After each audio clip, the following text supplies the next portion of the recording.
Yo, what is up guys? Boris here coming to you guys with news on the brand new Sabo 6-star plus, which was just announced last night in the V-Jump magazine. This is a huge leak. Well, it's not really a leak. Kind of it is. When it's in a magazine, I guess it's considered a leak. But it's huge because Sabo is one of the characters that's most beloved by the fandom of One Piece. It's one of the characters that people have really looked forward to when it came to his Legend release back in the day.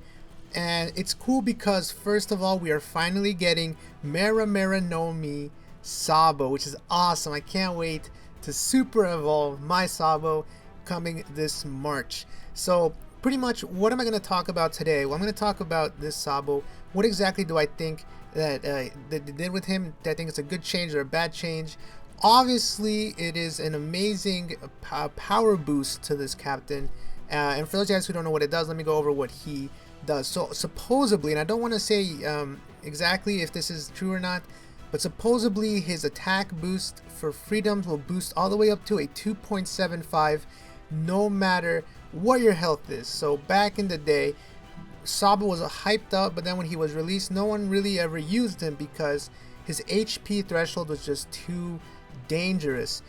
Getting a high boost with constantly having to take care of your HP was really what really brought him down, and that's why a lot of people didn't use him. That's why people have been really looking forward to a 6-star plus for Sabo. And to be honest, I thought it was going to be Rayleigh next. We were talking about this on stream, and it looks like Sabo is going to be the winner here. So I'm a little bit surprised that they did Sabo before Stronghold Shanks, but then again, yeah, I don't even want to talk about it. You know, the movie stuff, you never know.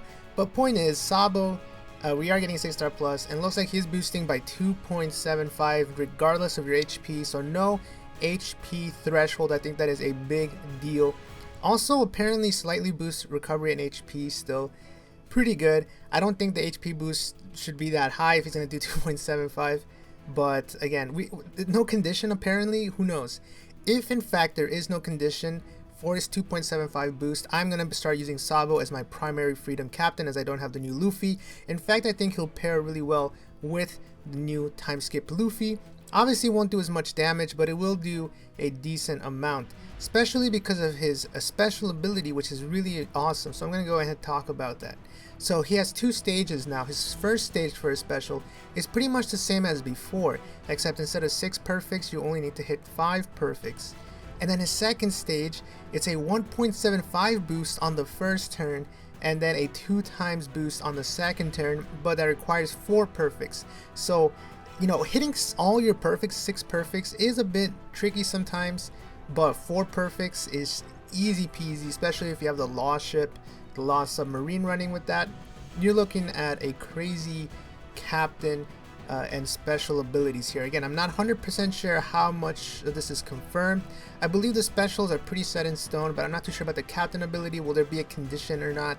We'll have to wait and see on that.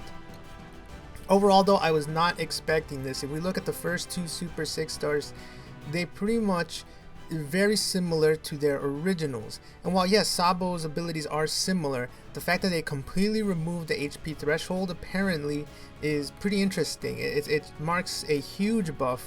That's pretty much what was holding him down. And then his special, they just increased it in every possible way. I guess in Boa, I could say it wasn't really... Actually, Boa was more of a change now that I think about it. Her special had completely changed. I guess with Sabo, they kept it, but they improved it, twofold or whatever, 2 different stages. Second stage is pretty OP, gives you 2 turns of freedom boost, which really was, you don't really have that much because you don't want to use a 1.5. With 1.5 boost on the first turn is not that much.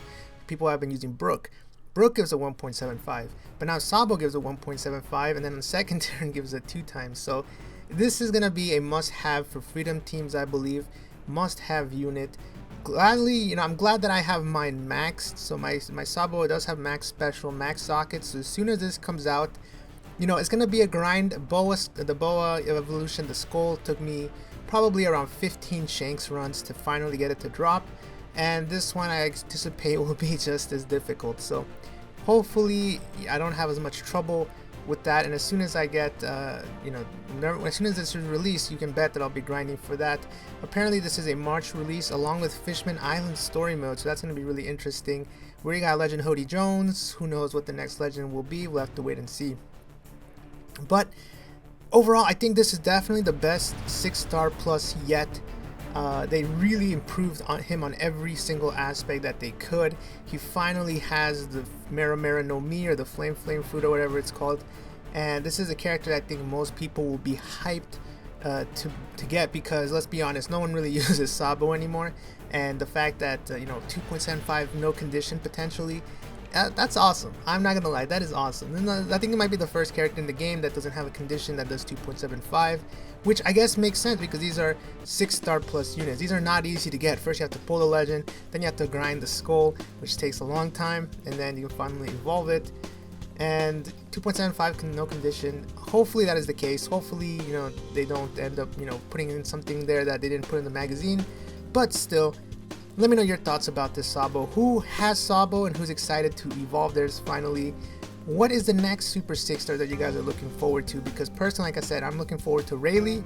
And I guess now we're going to be missing a green, so I don't know who the next green one would be. I'm not too sure, maybe Stronghold Ace. I would love to see a Stronghold Ace 6-star plus down the line as well, but I think first they should do Rayleigh. So, with that said guys, thanks all for watching. Talk to you guys in the next video. Until then, peace.